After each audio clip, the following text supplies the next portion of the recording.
નમસ્કાર. આજે આપણે ધોરણ 11માં જીવ વિજ્ઞાનમાં પ્રકરણ નંબર 15 વનસ્પતિ વૃદ્ધિ અને વિકાસ. અગાઉના લેક્ચરમાં આપણે એબ્સિસિક એસિડ તેમજ ઇથિલિન વિશે આપણે અભ્યાસ કર્યો હતો. હવે આપણે જોઈશું 15.5 પ્રકાશ અવધિ કે પુષ્પસર્જન જે છે. વનસ્પતિઓમાં પુષ્પસર્જનની શરૂઆત ક્યારે થાય છે અને કઈ રીતના થાય છે એના વિશે આપણે અભ્યાસ કરીશું. સૌ પ્રથમ જોઈએ તો પ્રકાશ અવધિ, અંગ્રેજીમાં એને ફોટોપેરિયોડિઝમ્સ કહેવામાં આવે છે. એવું જોવા મળ્યું કે કેટલીક વનસ્પતિઓમાં પુષ્પસર્જનની પ્રેરિત કરવા કે પુષ્પસર્જન વધારવા માટે પ્રકાશનો નિશ્ચિત સમયગાળો આવશ્યક હોય છે. એટલે કે જે કોઈ પણ વનસ્પતિ હોય છે એની અંદર પુષ્પસર્જન એટલે કે જે ફ્લાવર્સ હોય છે તે પ્રેરિત કરવા માટે પુષ્પસર્જન વધારવા માટે જે પ્રકાશનો નિશ્ચિત સમયગાળો આવશ્યક હોય છે. એટલે કે એની અંદર જે પ્રકાશ મળતો હોય છે એ નિશ્ચિત સમયગાળો એ આવશ્યક હોય છે. અને તે પ્રકાશની જે નિયત અવધિ એટલે એનો સમયગાળો, અવધિ એટલે એનો સમય, ટાઈમ છે. અને માપનની ક્ષમતા વધારવી વનસ્પતિઓમાં પણ જોઈ શકાય છે. એ આજે કેટલું થયું, કાલે કેટલું થયું, કેટલી વૃદ્ધિ થઈ એ આપણે એનું માપન કરી શકીએ છીએ.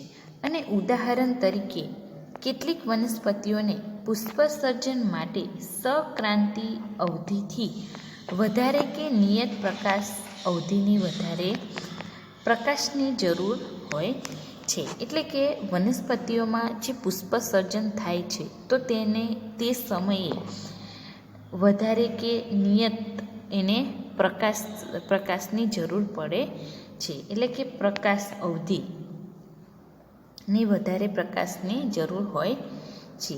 જ્યારે બીજી કેટલીક વનસ્પતિઓમાં પુષ્પસર્જન માટે જે પ્રકાશની અવધિ નિયત અવધિ કરતાં ઓછા પ્રકાશની જરૂર હોય છે.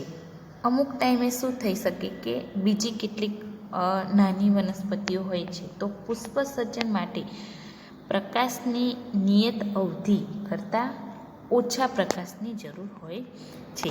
એટલે કે એને જે પ્રકાશ મળે છે પણ કેવો ઓછો જરૂરી હોય છે. જેથી બંને પ્રકારની વનસ્પતિઓમાં પુષ્પસર્જનની શરૂઆત થઈ શકે છે. એટલે કે બંને સાઈડ જે નાની હોય કે મોટી હોય પ્રકારની વનસ્પતિ હોય તો પુષ્પસર્જનની શરૂઆત થઈ શકે છે. અને પહેલા પ્રકારની જે વનસ્પતિઓના સમૂહને વનસ્પતિને દીર્ઘ દિવસીય વનસ્પતિઓ કહેવામાં આવે છે. અને તેના પછીની બીજા પ્રકારની જે વનસ્પતિઓ લઘુ દિવસીય વનસ્પતિઓ કહેવામાં આવે છે. દીર્ઘ એટલે થોડી વધારે જરૂર પડે છે, લઘુ એટલે ઓછી જરૂરિયાત પડે છે. અને અહીં જુદી જુદી વનસ્પતિઓ માટે પ્રકાશ અવધિનો સમયગાળો જુદો જુદો હોય છે. એવી ઘણી બધી વનસ્પતિઓ છે કે જેઓને પ્રકાશ અવધિ તેમજ પુષ્પસર્જનની પ્રતિક્રિયા પ્રેરવા સાથે કોઈ સંબંધ હોતો નથી. અને એવી વનસ્પતિઓને તટસ્થ દિવસીય વનસ્પતિઓ કહેવામાં આવે છે. આ પ્રશ્ન પૂછી શકાય કે દીર્ઘ દિવસીય વનસ્પતિ એટલે શું? બીજું છે લઘુ દિવસીય વનસ્પતિ એટલે શું? પછી ત્રીજો છે તટસ્થ દિવસીય વનસ્પતિઓ એટલે શું? હવે આપણે 15.12 આકૃતિ જોઈએ. અહીં સૌપ્રથમ દીર્ઘ દિવસીય વનસ્પતિ. આ જે વનસ્પતિ છે એમાં પુષ્પસર્જન થાય છે અને આ વનસ્પતિમાં પુષ્પસર્જન નથી. આ છે ઉપરનો ભાગ છે, આ છે નીચેનો ભાગ જોવા મળે છે. તો આની અંદર દીર્ઘ દિવસીય વનસ્પતિ છે તો તેની અંદર આ ઉપરનો જે ભાગ છે એની અંદર પુષ્પસર્જન થાય છે, જ્યારે નીચેનો ભાગ છે એમાં પુષ્પસર્જન નથી જોવા મળતું. ત્યારબાદ સક્રાંતિ પ્રકાશ અવધિ જોઈએ તો આ જે પુષ્પસર્જન નથી. ઉપરનો ભાગ જે છે લઘુ દિવસીય વનસ્પતિ છે તો એની અંદર જોઈએ તો પુષ્પસર્જન નથી, ઉપરના ભાગમાં નથી. ત્યારબાદ શું થઈ શકે છે? લઘુ એટલે કે દિવસીય વનસ્પતિમાં નીચેની સાઈડ જોઈએ તો પુષ્પસર્જન જોવા મળે છે. ત્યારબાદ જોઈએ તો 3rd નંબર તટસ્થ દિવસીય વનસ્પતિ. તો એ છે શું જોવા મળે છે? વાનસ્પતિક પરિપક્વતા પછી પુષ્પસર્જન થાય છે. એટલે કે એવી ઘણી બધી વનસ્પતિઓ છે કે જેઓને પ્રકાશ અવધિ તેમજ પુષ્પસર્જનની પ્રતિક્રિયા પ્રેરવા સાથે કોઈ સંબંધ હોતો નથી. આ એવી જે છે શું છે? વનસ્પતિઓને તટસ્થ દિવસીય વનસ્પતિઓ કહેવામાં આવે છે. એ પણ જાણો છો કે માત્ર પ્રકાશ અવધિ જ નહીં પરંતુ અંધકારની અવધિનું પણ સમાન મહત્ત્વ છે. એટલે કે પ્રકાશ એટલી અવધિ સમયગાળો જરૂરિયાત નહીં પરંતુ અંધકારની અવધિનું પણ સમાન મહત્ત્વ આપેલું છે. આમ કેટલીક વનસ્પતિઓમાં પુષ્પસર્જન માત્ર પ્રકાશ અને અંધકાર અવધિ પર આધારિત હોતા નથી પરંતુ તેઓની સાપેક્ષ અવધિ પર પણ નિર્ભર હોય છે. એટલે કે જે સમયગાળો છે એની પર નિર્ભર કરવામાં આવે છે. અને વનસ્પતિઓની આવી પ્રતિક્રિયાઓને સમય તેમજ સમય દિવસ અને રાતના સ્વરૂપે હોય છે. આ ઘટનાને પ્રકાશ અવધિ કહેવામાં આવે છે. આ બીજો પ્રશ્ન પૂછી શકાય છે કે પ્રકાશ અવધિ એટલે શું? તો તમે બોલી શકો છો.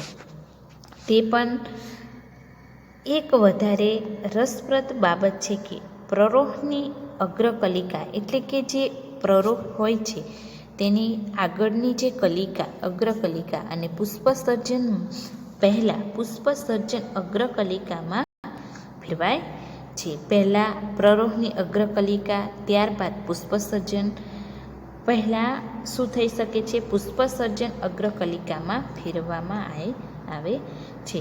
પરંતુ તે પ્રરોહની અગ્રસ્ત કલિકા પોતે પ્રકાશ અવધિને અનુભવતી નથી. એટલે પ્રકાશ અવધિને અનુભવતી નથી. તેમજ જોઈએ પ્રકાશ કે અંધકાર અવધિની અનુભૂતિ પરનો કરે છે.